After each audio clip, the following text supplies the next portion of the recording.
To discuss this at length, let's welcome on stage our distinguished panelists, Ms. Nesa Albeper deRozario, Head of Corporate Strategy and Sustainability, Cenergi SEA, and Malaysia Carbon Market Association, MCMA. Mr. Ananda Rajah, General Manager for Sustainability, Duopharma Biotech. And Dr. John Low, EIC Global Ambassador and National Chairman of Sustainability, SAMENTA. And this session will be moderated by Yang Berbahagia, Dato Dr. Aliyah Karen, CEO, Dialysis-Lifecare International Medical Group. This powerful conversation is titled Global Meets Local, ESG Perspectives from Across the Spectrum. All right, anytime you're ready, over to you, Dato. Thank you. And welcome to the important session titled Global Meets Local, ESG Perspectives from Across the Spectrum. Just for your info, about 10 minutes ago, I think the four of us started to chat a little bit, and I think you probably get more than you want because I think they've just got too much of information. So before I introduce the panelists to you, as in where they are and what they do, which I'm sure you can read I think you have the e-program book, I think they're all there, and you can reach them out via LinkedIn. But just to kickstart the program itself, before I introduce the panelists, you've heard enough on ESG this morning, but I think you would like to hear more from the perspective of someone coming from the corporate, someone coming from the SMEs, and of course, Nesa here is with talks a lot about carbon. So as we continue to grapple with the environmental and social challenges, the role of environmental, social and governance, or ESG, has never been more critical. From climate action and responsible sourcing to inclusive governance and transparency, ESG is no longer just a corporate buzzword. It is a business imperative. This session brings together an outstanding panel of leaders whose experiences span across industries, regions, and roles. From global frameworks to local implementation, each of our speakers offers a unique lens into how ESG principles are being translated into real impact, whether through renewable energy innovation, pharmaceutical sustainability, or the SME transformation. So together, we'll explore how global ESG ideals are meeting local realities. How do large organizations and SMEs alike embrace sustainability? How do businesses leaders strike a balance between regulatory demands, operational efficiencies, and societal expectations? Most importantly, how do we move from strategy to execution, from compliance to meaningful change? With that, let me introduce our distinguished panelists who are leading this change in their respective sectors. Firstly, we have Nesa. Nesa is the Head of Corporate Strategy and Sustainability at Cenergi or Southeast Asia Berhad, a leading renewable energy developer in Malaysia with over 30 years of experience in environmental management, sustainability, and operational safety. She brings deep expertise and multicultural exposure to her role. Her career spans consulting with AECOM across Asia Pacific and leadership roles at Talisman Upstream Oil and Gas and SAMENTA. At Cenergi, she leads carbon market initiatives and successfully registered Malaysia's first technology-based carbon credit under the Vera registry in 2024. Nesa also serves as the Secretary of the Malaysia Carbon Market Association, driving collaboration and growth in the regional carbon market. She holds a bachelor's in applied chemistry and a master's in environmental management. Welcome, Nesa.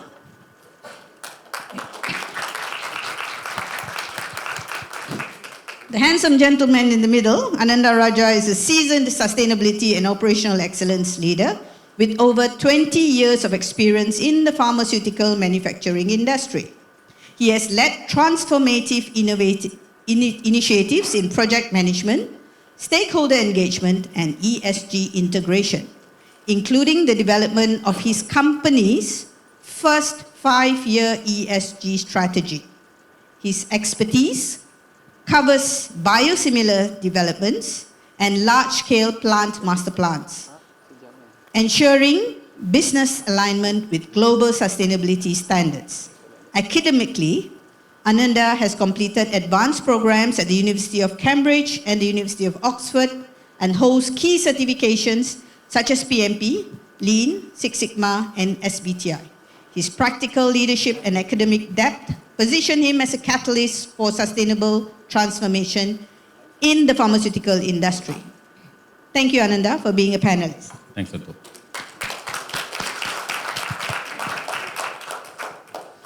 My newfound friend who's very excited, Dr. John Loh, is a distinguished entrepreneur with over 25 years of leadership in the manufacturing sector. As co-founder of emerging EPC and Compressoren Technic, I'll get him to tell you all about that. He has expanded both companies across Southeast Asia and beyond, embedding sustainability and ESG principles into their operations. A strong advocate for Industry 4.0 and sustainable growth, Dr. Loh serves as the National Council member and Chairman of Sustainability and Circular Economy at SAMENTA National, driving SME advancement in Malaysia. A GRI certified professional and a sought-after speaker at forums such as the CEO Forum, MPRC, MPC, OGA, and UPM, his contributions are also captured in the Emerging EPC Sustainability Reports 2022 and 2023, reflecting his commitment to responsible business practices. Hi, Dr. John. So welcome, panelists. And to kickstart, I think ESG has become a cornerstone of modern business strategy from I think we heard a lot about ESG and what it's doing and where are we going with ESG in Malaysia in particular from some of the panelists, from some of the speakers this morning. But a question that I have for the panelists just to kickstart is, on a scale of 1 to 10, how would you assess Malaysia's progress in adopting ESG practices? Probably Nesa, on a scale of 1 to 10? Okay, this was thrown last minute. Yeah, I know. Right.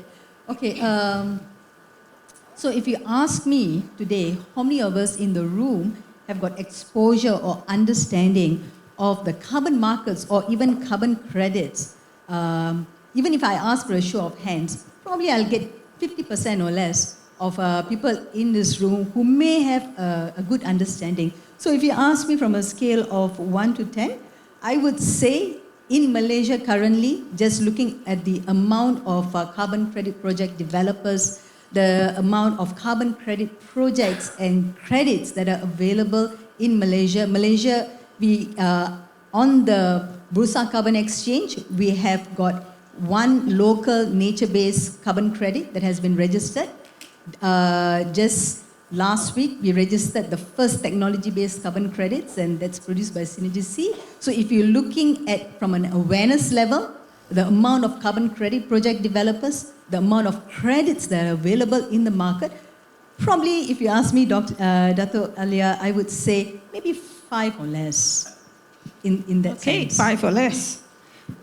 All right, that's mostly on environmental, right? Because when you talk about carbon credits, I would say it falls under the E, the environmental pillar of the ESG. And I think the reason why we are here today, and in the past 1 year, we've had so many exposures to topic around carbon markets because everyone is curious to know. There is a growing awareness of the role that carbon market and carbon credit play in ESG. And I think today we are here to talk a little bit about it and to get to know more about it. Well, you hold your thought there. Ananda, 1 to 10? Yeah, that's a very difficult question.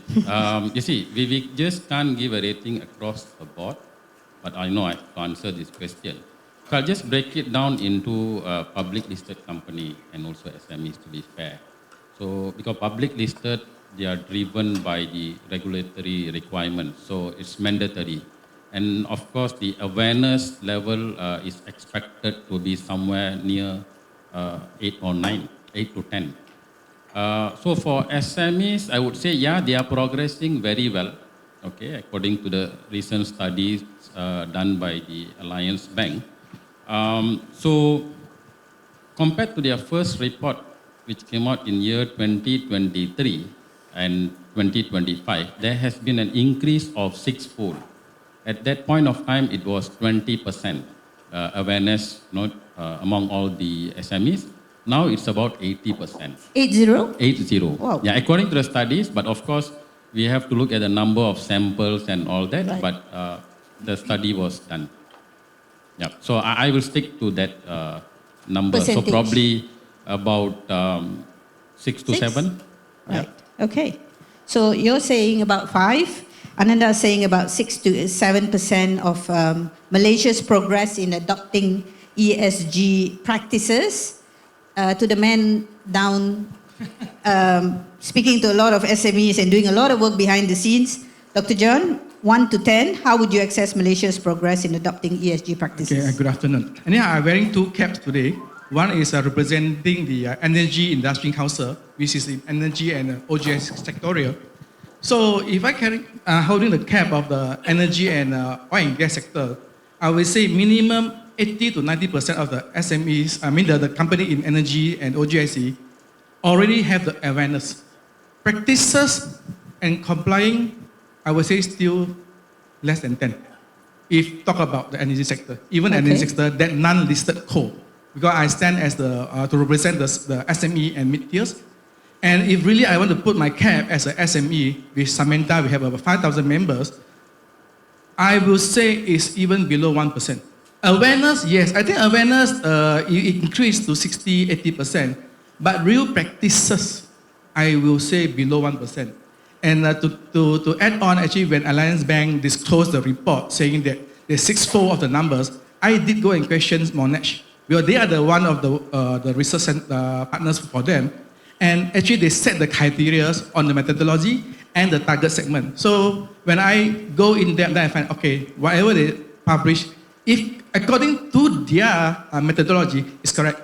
But if really, as a whole of SME, when you inclusive the micro, because they exclude the micro, 1 million of SME is come from, Malaysia has more than 1 million SMEs. I think 70% is service and micro. So it's below 1%. That is my numbers.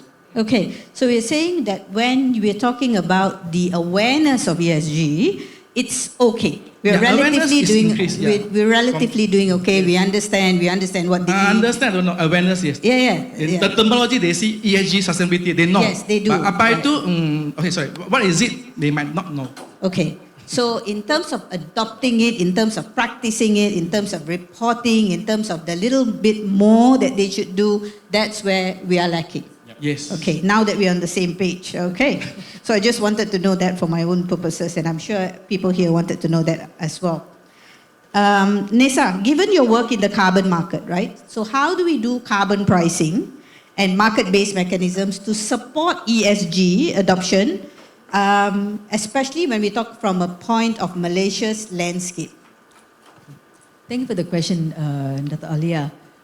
Before I even talk about carbon pricing, it can be quite complex. I want to talk about the role of carbon credits. We saw, I think this morning, the speakers paint a very realistic picture on what is upcoming here in Malaysia. So we have Malaysia's aspiration to be net zero by 2050. We want to be, we want to have renewable energy 70% by at least 2030. So we have all of these upcoming requirements, right? So when you talk about carbon credits come into place when the company wants to head towards net zero or they want to reduce their emission reduction. And even then, when you talk about carbon credits, you saw the amount of sweat and blood that people like Malaysia Airlines have been actually doing, operationalizing emission reductions across their facilities. So it's a lot of hard work to actually go through this pathway of decarbonization. So carbon credits come into place when you want to offset either your residual emissions or offset emissions in the hard to abate sectors, right? So hard to abate sectors would be something like the aviation, the shipping, your freight, your road transport. So all of this is needed, but then there are emissions associated to it. And you saw in Malaysian Airlines, even after doing everything that they need to do, there is still 20% of offset they need to apply. And then when we talk about residual emissions, why is it that you're using carbon credits for residual emissions? Because as a company, if you look at the carbon mitigation strategy, you need to do as a company everything within your operations to reduce the emission as low as reasonably possible. And what you cannot reduce, those are the residual emissions that you actually use to offset. You use your carbon credit. So it's your last option. If you do it any other way, then it's greenwashing, right? So that one you need to understand. And if you look at most of the companies, especially you're talking about, let's say an assembly plant, and you are assembling cars, and then you are putting them on the roads, you will find that 90% of your emissions are in scope 3, which is in your upstream and downstream supply chain. And these are emissions that you don't have direct control over, right? So what do you need to do? You need to actually look at carbon offsets, right? So carbon credits it's a very powerful tool for you to reduce your emission, and it's a very powerful market mechanism for you to direct capital into projects that would help you to come out with climate solutions. So that is carbon credit. So let's talk about carbon pricing, because we wanted to know about carbon pricing. Carbon pricing is basically how do you pay for your credits? Where do you get them, right? So when you talk about carbon pricing, it sits into two main mechanisms. We have the voluntary carbon market, where companies voluntarily purchase and retire credits because they want to head towards net zero, right? They want to reduce their emissions. And so where can you purchase them? These credits are typically registered under international standards such as Vera and gold standards. And you can actually purchase them directly from traders who are carbon traders who are in the market, or from the Bursa Carbon Exchange, like what you have rightly pointed out today, that we registered, Cenergi just registered our technology-based carbon credit. And the carbon credits that we have registered really supports the palm oil mill because it comes from a technology that captures methane from the palm oil mills. So it's a very powerful tool to actually reduce emissions. And if you talk about, so we talked about the voluntary carbon market where companies voluntarily purchase and retire. There's the other one, which is the compliance carbon market. And in the compliance carbon market, like what Malaysia is already heading towards it, by end of 2025, the climate change bill is going to come in place.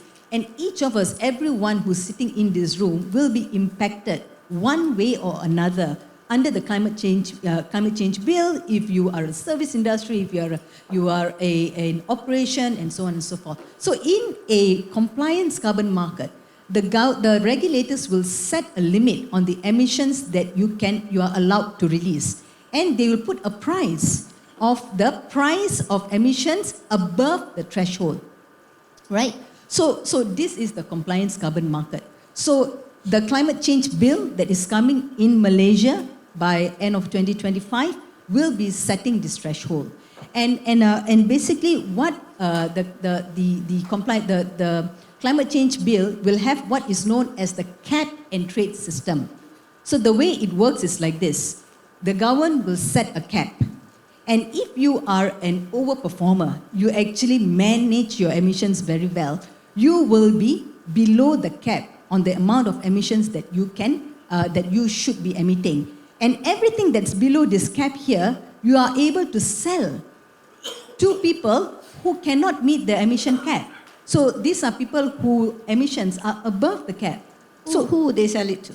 So I'll give you an example. So those companies that are very good at managing the cost of lowering the emissions. So they have a low cost of carbon abatement.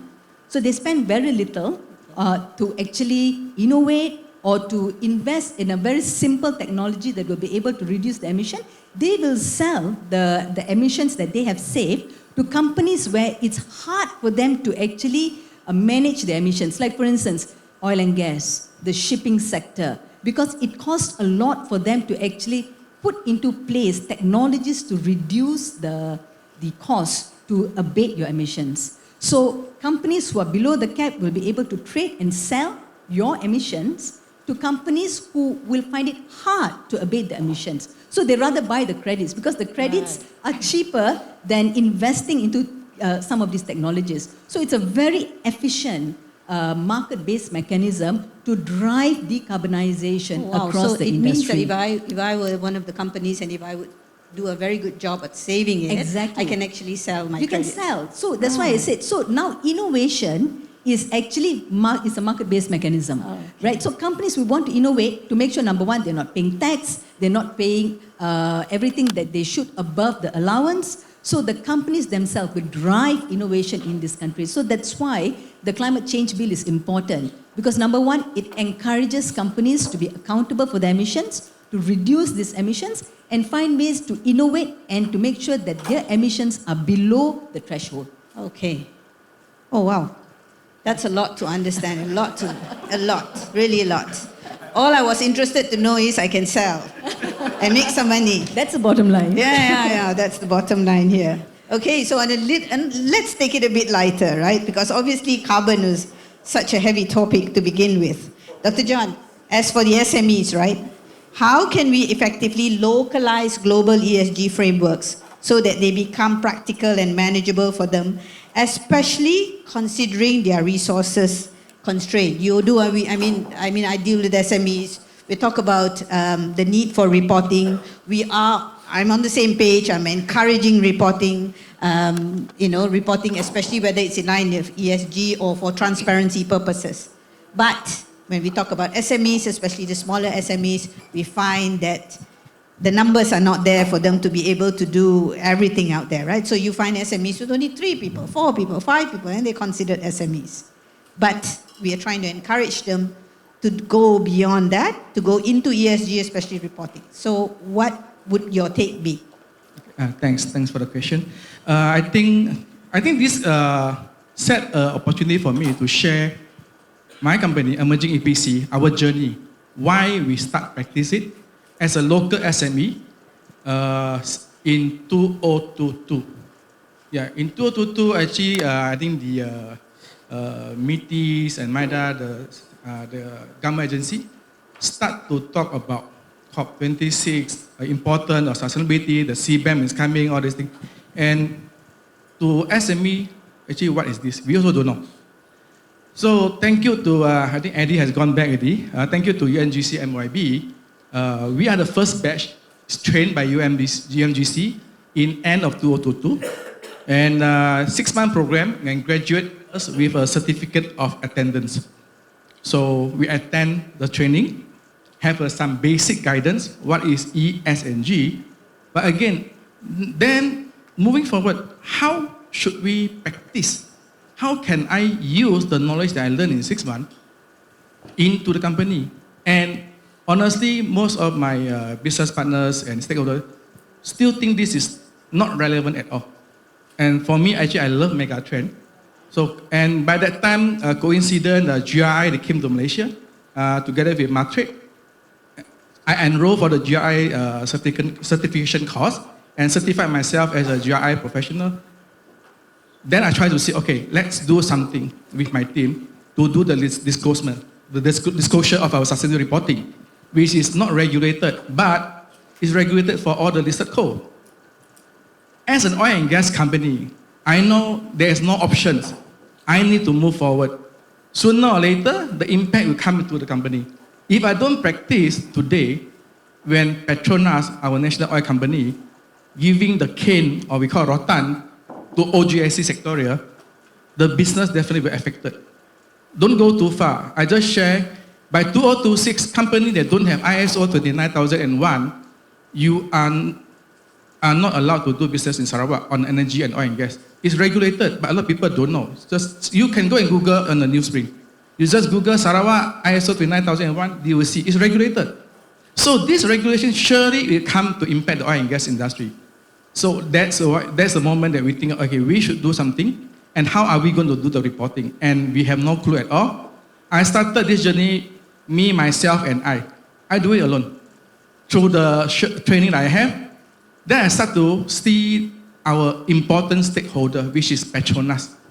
what are they disclosed? What are they looking at? The most important topics for them to show that they are a sustainable company, a national company.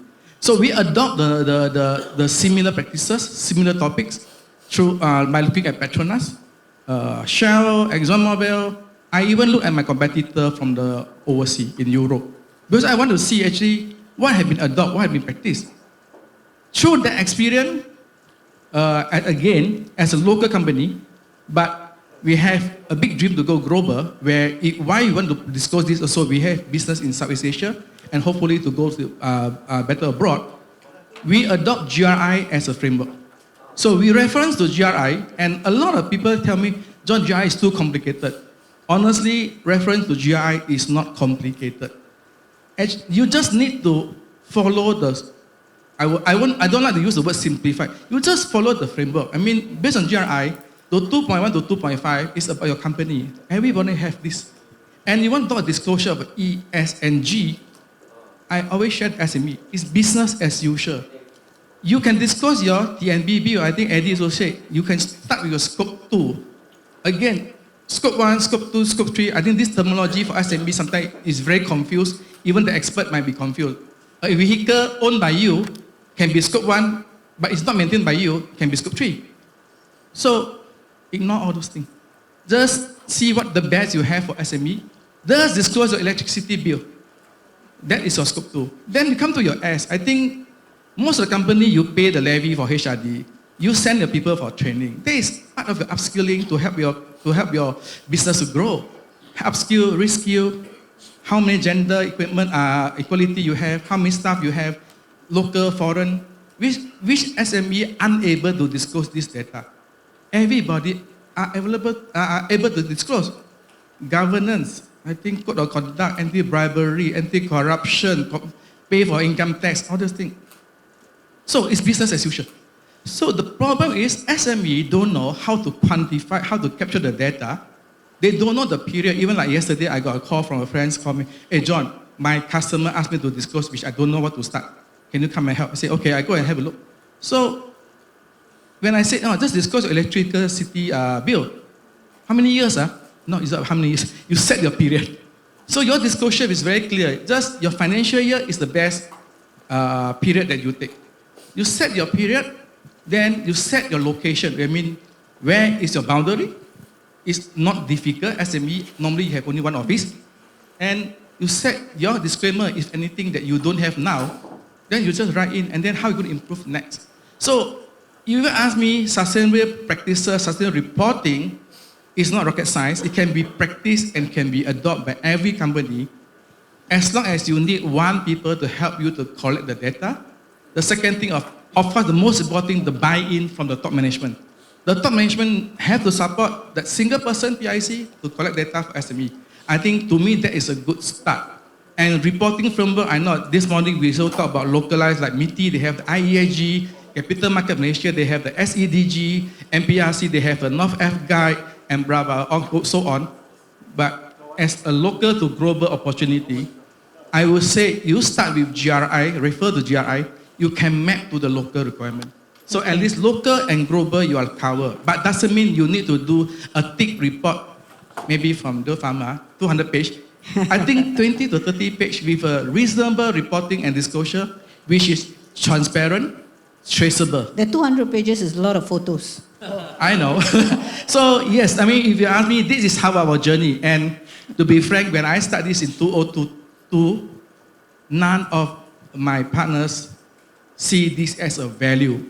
I will share the value later, how this report helped emerging to really grow and shine, and give the opportunity for me to sit down here today and share with you all. Thanks. Okay, thank you. Dr. John, basically what, I mean, if I were to summarize, based on that question, what you're saying is that it's not difficult for SMEs, it's not difficult at all for SMEs to actually start reporting, right? You can align it with ESG. It's pretty easy because as long as you understand the components of what goes under E, what goes under S, what goes under G, and you can actually kickstart that. So you're saying GRI. This morning we also heard something about SASB. The other thing that we seem to be hearing a lot is a lot of alphabets in this conference, isn't it? But having said that, thank you for putting it out there that it is not as difficult as what everybody is so worried about, considering Malaysia has more than 1 million SMEs, right? So it's really not difficult.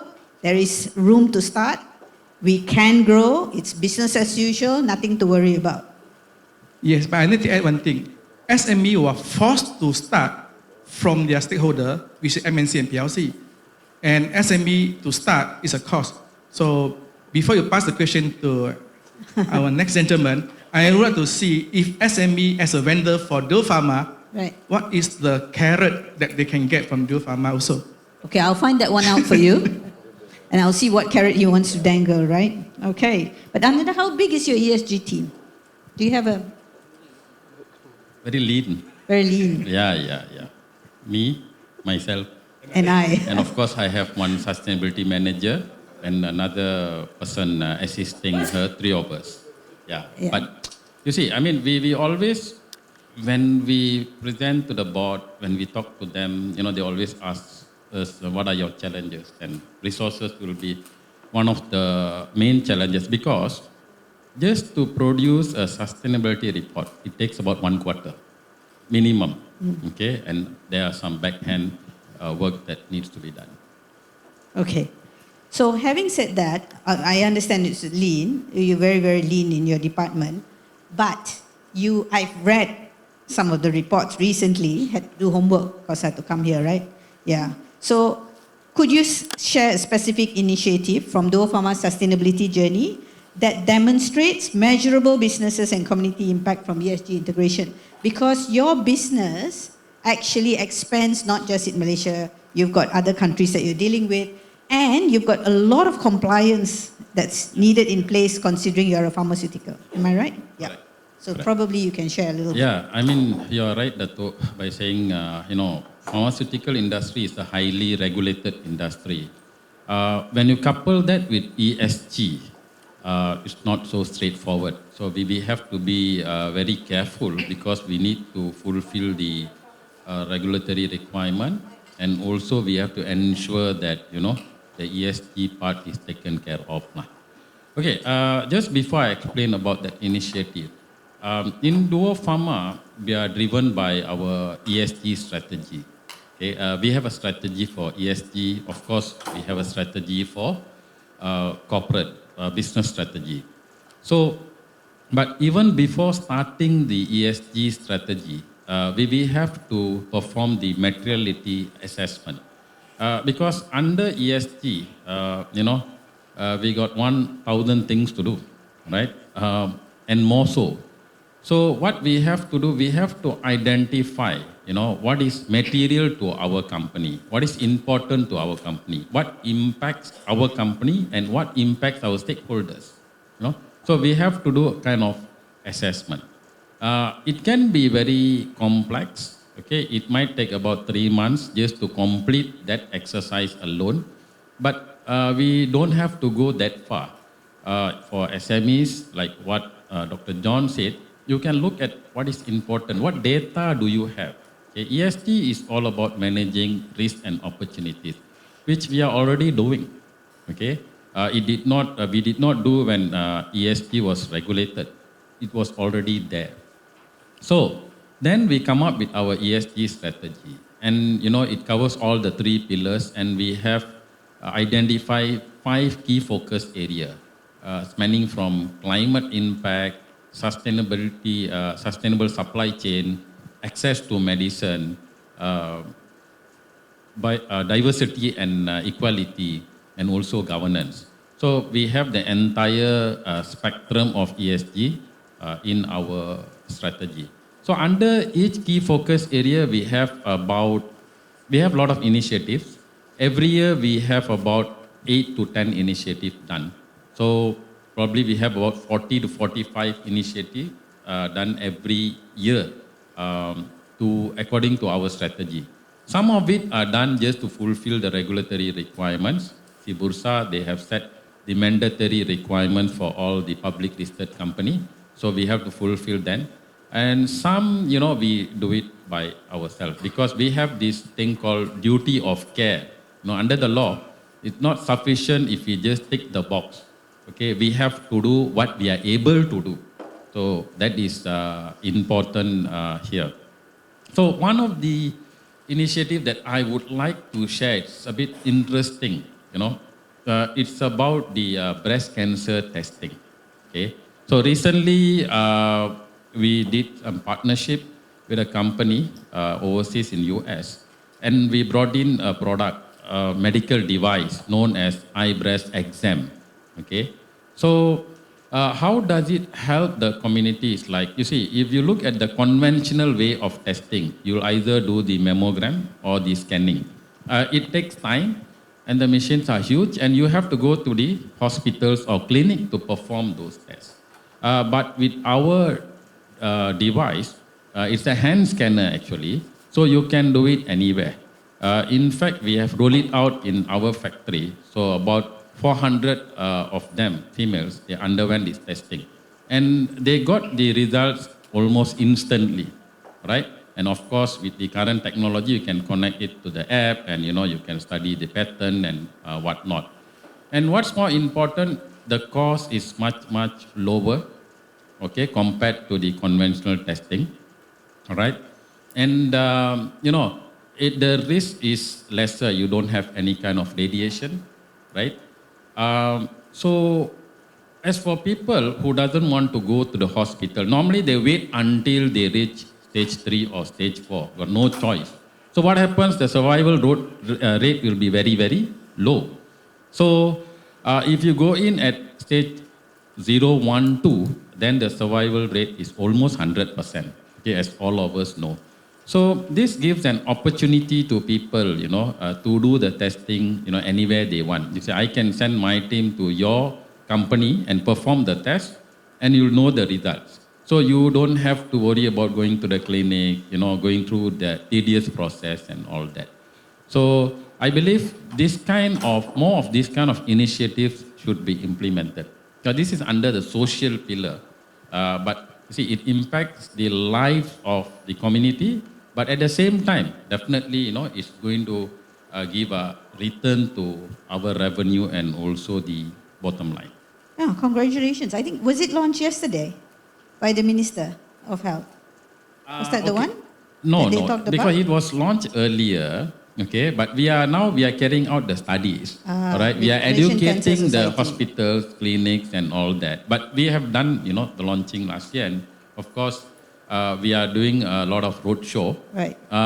So a lot of studies are being carried out because we don't want to simply claim that goes under greenwashing. Yes. Okay. Because in terms of accuracy, it's important. But of course, I can't reveal too much information as for now. Okay. But a lot of things are being done. Hopefully, this will be done across our country, Malaysia. As for now, we are focusing on Malaysia. Is there a step on which you, like what you offered just now, companies can actually get your people, your team to actually bring it down there? Sure, can. We have already started to work with many, so if you are interested, you can contact For me, then we companies can with a arrange lot for of that. female, his name is Ananda.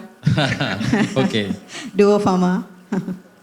Yeah, that's good. Because I think you clearly pointed that one is although you are a pharmaceutical industry and you're pretty big under the PMB group, but you've clearly pointed this one out under the S of the social pillar that you've wanted to do. I've got a question that I'm a little bit of curiosity on the ESG, right? So when it comes to the actual implementation, because all three of you shared in the first round of from carbon to SMEs to saying that it's not difficult, it's okay, it can be practiced, you can adopt it, you can learn how to do it. And of course, like what you said, Ananda, we've actually already been doing quite a lot of things. We just probably didn't realize, neither did we put it under the components of, what I was doing was E, what I was doing was S, and what I was doing was G.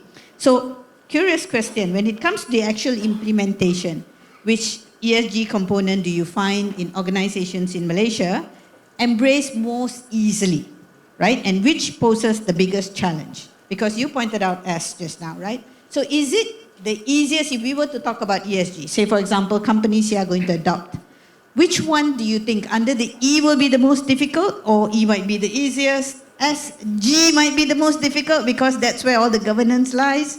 Or is G a tick box, it's easy because we've got all the financials, we've got all the details and the information anyway. So now you get to pick an alphabet. E, S, or G? Okay, if you Easiest. Right. The easiest. Yeah, the easiest to implement. The easiest for you to understand, for you to implement. Okay, so for me, I think probably the social element would be the easiest, and the most difficult would be the environmental because it's a bit more technical. Okay. You need to invest in people. Okay, so the E is easiest and E is the most difficult. the E is the most difficult. Yeah, the S is and the S is the easiest. easiest. Yeah. What do you think? Yeah, I think all three can be managed. You know, E, S, and G, they have their own challenges. Okay, but for my company, I would say G is the easiest because it's really? given. Okay. You have to, public Yeah. listed company. It's already there. You can't expect to, I can only fulfill 50% of the G part, Right. the legal requirements, the board oversight. So Okay. we have a proper structure and that is given. We have to have Okay, it. so the governance part is easy for I you. would say because Right. I need to answer this question. Yes, you So, definitely. I won't let you go anyway. And then you've got the E and the S, and then you've got the G. So for you, the S, okay, not okay. You just implemented something, but I think would you say it's something that you do because you need to do? Is that a tick box thing in Duopharma, or does it come naturally? I would say both. As I said, first we have to fulfill the mandatory requirements. Okay. Then from there we have to see what else can be done. So that's why we The extras. formulated our ESG strategy. Okay. Yeah. So we want to see as a whole, what needs to be done. Not only stop at ticking the box. Just to comment on the S part. S part can be very sticky when you come to, you deal with all the labor laws and all that. And if you really go deep into the law, in terms of labor, there are many things that we are not aware. Probably our HR department will be aware, but, it can be very sticky, especially now it comes to, you talk about modern slavery. The definition is very, very narrow. If you restrict your staff, from going out of the company during lunchtime, that is considered to be an act of modern slavery. Right. So yeah, we need to be careful of Okay. that. Okay, you're looking into that fine print down there, right, Dr. John? It's very interesting. Actually, we never planned. So you got an S, you got a G. Coincident, I would like to start with the E. Actually, it's not planned. It's just coincident. Because when they look at a very big perspective, E is very difficult because talk about carbon credit, everything. But as an SME, the first thing go to the office, I tell the business owner, start with E. I say, I come into your office, I feel it's chill. Can you please increase your aircon temperature from 18 to 22? 4-degree adjustment, I think all the staff will feel more happy to work. They don't need to buy jacket, they don't need to buy put extra clothes, so they can save their costs also. And immediately there's an impact of 4 degrees of energy saving. Immediately you got 4 degrees of carbon emission reduction. It's not significant for one small SME, but you got 1 million SME is significant. So to me, that is the most easiest to adopt by SME. The second thing is lunch hour off the light, please. Okay. As simple Those are very as that, you basic, can start. That's why it's different perspective when you come as a listed co, NGO, but I want to present as SME. You can just practice like this. And of course, you ask me, S and G is important, and I totally agree with Ananda, and I'm very happy to hear finally the company, when they do S, they do start from internal. A lot of companies do S, they start with external because they want to take CSR. photo and show to people. Yeah, And they CSR. forgot the internal staff, internal S is so critical because they are the one who can really stay with you. That's where the staff retention, and with the longer they stay with you, their productivity, efficiency, analytical skill is getting better and better and help the company bottom line. But for me to pick, E is easy. You just set your temperature and then next day you already achieve something, improvement on the impact. Thanks. Nice. That was not a question that they had. Can I just add to something that sure. Dr. John said? I think those kind of activities are very simple, but it can be very complex also. That's the reason why the government is coming with the Energy Efficiency Conservation Act. If it's that simple, then we don't actually need an act for it, right? So the complexity goes across the industries, and also the willingness to actually do this. Like for instance, in PHP, Menara PHP, it's very cool. I actually need to go in a jacket every day. But every other month, we are complaining to our management to actually increase the aircon, but it can't be done. Why? Because it's centralized. So then you have to reinvest in technologies, and that's cost, and no banks are willing to give you that money right now. That's a topic for another day. We're going to, we can cover that also. But these acts are here to encourage energy efficiencies. And it may sound simple, but there are some challenges around correct. it. Yes. But to me, I still believe that a habit that to practice. Yeah, and those Singapore, are the basic I think, they things. regulate it. Right. So yeah, the act will We help, can start. but Okay. it's a habit. Yeah, so speaking of acts, speaking of banks, speaking of loans, let's go financial, right? What needs to change better to align ESG goals with your financial access and support in your organizations? Maybe Ananda, you can take that one. Yeah, I think early this year, Bank Negara Malaysia said financing will be up to more than 240 billion ringgit Malaysia by 2027. But if we were to ask the banking sector or anyone else, what is the utilization rate of those facilities?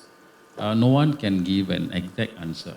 They can give a very rough percentage saying 20% SME and all that. So the question is why? Why not?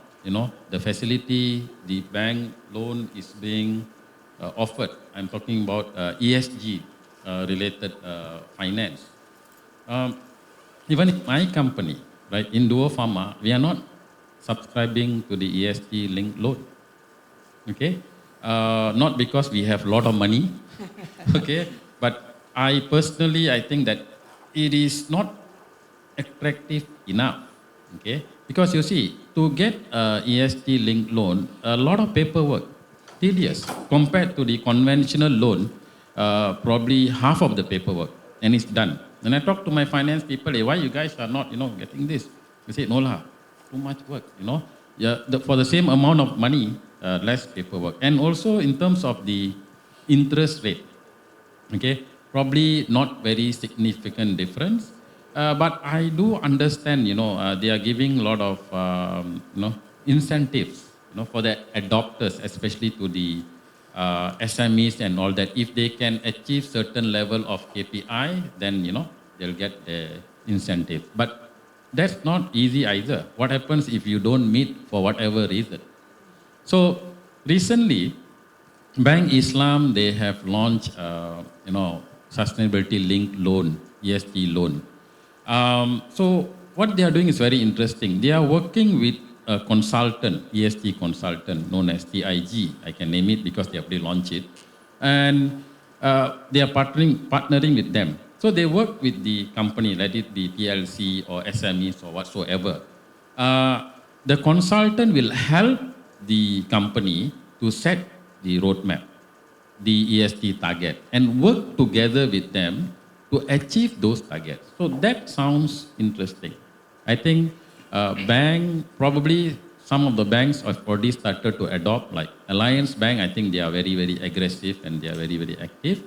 These are the two banks that I am familiar about because personally I have dealt with them, I've sat with them probably 2 years ago, but it did not work out. So, and they must, make it less rigid. Okay, I mean, talking about ESG, it should be less rigid in terms of, what they can achieve, from the KPI point of view, and target set should be discussed with the SME, so that they understand, what can be achieved by individual company. Because not every company have the same capacity, so that needs to be understood. For SMEs, I think, we're talking about those wanting bank loans. I recall probably 2 to 3 years ago, Tan Sri Y. Omar was mentioning that for those companies, even SMEs, who don't adopt ESG or don't have the SDGs, then you may not get a bank loan. And I think banks have started on that. Is that the right way to go? Yes, for corporate. What about SMEs? I know CIMB is here, but I'm not trying to pick CIMB. Just coincidence this happened because it been disclosed in newspaper that CIMB are not supporting OGSC sectorial. I'm not wrong, right? On the new green field, something like that. 2 to 3 years ago, there is an article. Now we all know where CIMB is sitting. Okay, sorry. Well, I'm not purposely picked, but this has been disclosed. Because, so all the OGSC sectorial feel stressed if we don't adopt sustainable practices, or are we going to close down the business? Because if we cannot get facilities to support the business, that's one of the reasons also when we adopt.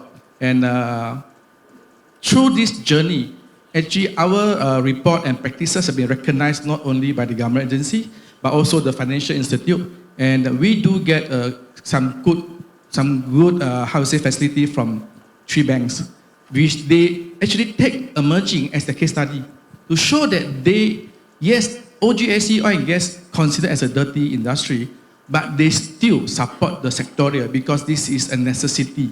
We cannot live without oil and gas industry. So this is the impact on the sector. Yesterday, the company that come to me why they need to start their journey is there's one bank, I don't want to disclose the bank name, stated that by 2026, if you don't practice, doesn't mean they need to have sustainable report. You need to show your ESG practices element in the company. Sorry, your vendor listing might be removed. So certain banks start to impose because I think it's start to regulate it. But I think a lot of MNC will start to impose as well. Like Petronas, purposely they come up the PSSP, Petronas Sustainability Supply Chain Program, to help the SME to adopt with all funded by Petronas. They have 4,000 vendors. Take up rate, sorry, it's less than 10%. Free also people don't want to take because what is it in for me? What I need to do? Because Petronas also don't give the rotan or carrot. No cane, no carrot, so everybody just wait. Okay. So I would say it's getting more and more, awareness that the stakeholder, their customer will require this as the license to operate a business. But again, a lot of SMEs still waiting for the cane. Yep. Okay. Okay, I think I want to open for questions, but just before, while you're getting ready your questions, if you have any, one practice for those who are, wanting to go, maybe take the next step into ESG, maybe just start the ESG journey, or what could an individual play what role can an individual play in wanting to adopt ESG? Besides, of course, the usual water bottles, thank you, we're not seeing plastic water bottles here. Besides that, right? So little things, I think what Dr. John said just now is start with the basics, business as usual. If it's in a company, and if you're an individual in a company, maybe the 3 of you could just give a little pointer for them to start off, besides, of course, now that we all know aircon goes up to 22 degrees, 22 to 23 degrees, okay? Yeah. Anything that you would like to... Yeah, I think what Dr. John pointed out just now, every company or every individual within a company, even if you're a service industry, there's a lot of opportunities for you to start building your environment, social and governance practices. Very simple. If you are a company that you can even start not using single-use plastics. Just have a simple policy in the office. I want to stop using single-use plastic, make it into something that the whole company practices. Waste segregation, right? Energy reduction practices. So all of these are simple practices that you can take within a company, and even at an individual level, you encourage your co-workers to actually practice this. So something very simple, but there is difference. We know single-use plastic requirements are coming out. Yep. Right, yeah. Yeah, as for me, I would say you can start small, measure your impact, okay? Then you continuously evolve your ESG strategy. When I say strategy, it's not a big word here, meaning you should have a plan, okay? Look at what you have, like what my panelists shared. in terms of, all the low-hanging fruit, okay? Make sure we have, done something to address them. And, you should have you should first know your baseline, right? Let's say we say energy, so you collect your electricity bill, like what doctor said. Okay, then you see where you are in terms of energy. From there, you can have a target, okay, 10% reduction per year, or 5%, or whatever suits you. Because, sometimes people look at absolute or also in terms of intensity. So, but whatever is it, you have to start first. Okay, John, anything? Yeah, totally agree. I think for SME, you don't have a big group. Always have to start from the top. And the top management really have to show that you off the light when you leave your rooms. So that is a good start to show you start practice and embrace it. And data collections for the first year for baseline. But if second year you find your electric bill is higher, nobody going to penalize you. It's not right or wrong answer. But you need to explain why it go up. Example, for emerging 2022, my energy consumption is less than 2023. The reason is because 2022, just post-COVID, my team cannot, half of them not come to office. But 2023, when they come back to the office, no choice, I have to use more aircon and lighting. So I have to state the reason, and then what I need to do next. What is the remedy? But all this, of course, it sounds complicated, but it can be done. Don't engage an expensive consultant. Just state some. You go and Google. I think like MITI, IEG have a simple framework. SEDG have a simple framework. You can start adopting that as ABC. Not complicated at all.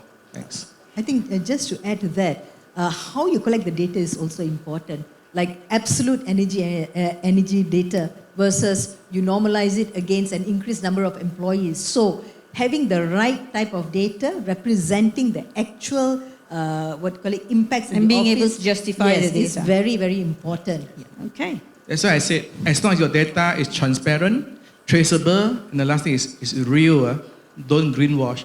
It's good enough. Whether positive, negative, good, bad, high, low, only one or two, it's okay. Okay, before I say thank you, probably a question from the audience? Is there any questions? Otherwise, I would gladly wrap it up. Any questions? Burning questions, take this opportunity to ask. Okay, please come forward. Do you have ESG, burning is not a good word. In ESG, burning is not a good word. Okay, It's not a I good thing. apologize. Not fuel burning. Okay, thank you very much for the sessions. I'm Fadil, so from university. I think I represent my friends also from other organizations. But the question is not about the universities because we are also been mandated to implement ESG in terms of this, some part of the organizations in that kind of governance and everything. But my question is about something.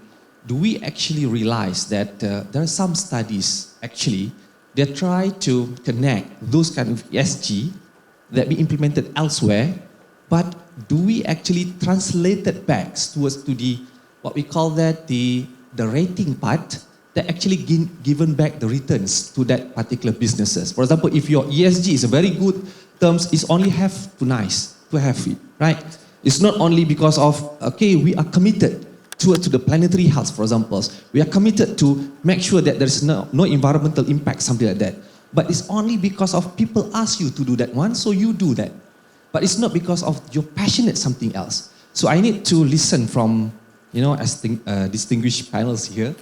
If you have something that, is there any linkages or in any kind of facts that people, when they are practicing this ESG, they're also having something else. Not only because of you are being asked for doing these things, not because of the policy by the government, but because of this is for the longest terms for you to survive in this kind of era, for example. It's not because of your internal processes, but also for others. That's the reason why ESG always concerned about the supply chain. I think maybe you can try to... Yeah, I may, no problem. Sure, go ahead. I'm happy to take these questions. Just to answer the question, I have said, as an OGST company, we have no choice, we have to practice to make sure that emerging EPC will stay alive for the next 10, 15 or 20 years. So the value for emerging EPC, let me explain to you what we get. First, Through the sustainable practices, we have been recognized by financial institute, even Bank Negara, take us as a case study. And yes, we got a good facility from banks. So the company can continue to sustain, because business grow, you need more funding. Second, from MPRC, Malaysia Petroleum Resources Corporation, through the practices, we are shortlisted as a regional champion. As a regional champion for OGSC sector in Malaysia, now MPRC is going to bring us for opportunity in Africa and Middle East.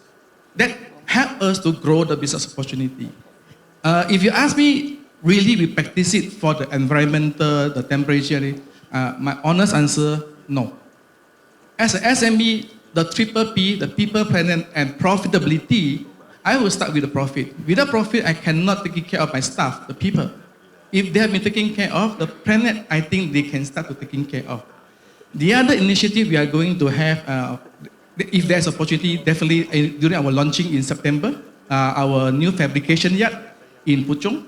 What the fabrication yard have is actually, we are building this as considered as a green fabrication yard.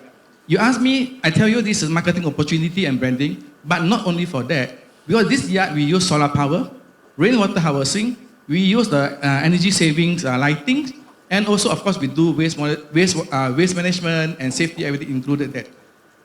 So with the 60% of solar energy that installed in a new yard, we are fabricator for equipment. Today, if I fabricate an air compressor system in my yard compared to my competitors, I emit 60% less carbon emission for the same product. This is a good story, and MPRC and Petronas is waiting for us to launch. So this will definitely bring us not only the top line and the bottom line, and with this we can help our team to be upskilled, reskilled, and give them a better environmental to work. So this is from the real perspective of emerging EPC. Thanks. I hope I answer your question. Yeah, I want to add something else also. I think in every practice that you do, you need to, you don't have to reinvent the wheel, because like what you mentioned, there are many ESG practices across the world. You need to adopt and adapt to your local situation. I'll give you something, in my area of work. Now, by end of 2025, the climate change bill is going to come. By early 2026, you've got carbon tax. Who wants to pay carbon tax? Everybody now will be scrambling for carbon credits. They want to buy carbon credits because nobody wants to pay tax, right? It's not a pleasant thing.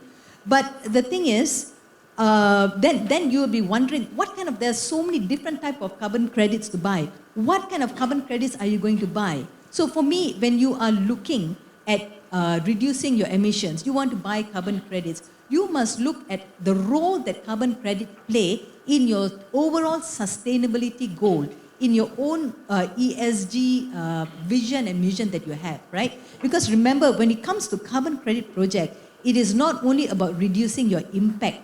There are other core benefits associated with the environmental, social, and governance pillar. Through the carbon credit projects, you are supporting investing in energy transition. You are supporting investing in green jobs. You are actually building the regional economy by having local hires. The carbon credit projects engages stakeholders, the indigenous people. We build local community projects like for instance, Cenergi. We are a renewable energy company. We also install solars in schools that are part of the carbon credit project. So don't just do things because everybody is doing it. Look at your own ESG goals, your own decarbonization pathway, what lands well with your own sustainability sort of a vision and a mission. That's important. Okay. Well, just to close, kita start lambat ya. So just to close it up, I think what you've heard today from these three in their own areas, right, that they have, you probably would now understand a little bit better, or I'm trying here very hard here to convince you that adopting ESG is not as difficult as it seems out there, that it's business as usual. You just need to pick up and understand and re-look into what you're already practicing in terms of whether and where does it go. Do they go under the E, under the S, or under the G? Right? Yes, there are bills coming up. There is one in 2025, December, and then there's one more in early 2026. But not to worry, because these three people are on LinkedIn, so go look for them and ask them all the other questions that you have. Tonight, all block. Right? Right, and having said that, I think for that question that the gentleman asked from university, I think one key word that probably I would like to add on is the word awareness. I think we just need to be a little bit more aware on not doing it for the sake of doing it, but why we are actually doing it, and then make that a practice. Right? So I think that's, something to add on to that. But otherwise, thank you very, very much. And thank you, dear panelists, for being with me today. Thank you. And thank you very much to everyone out there.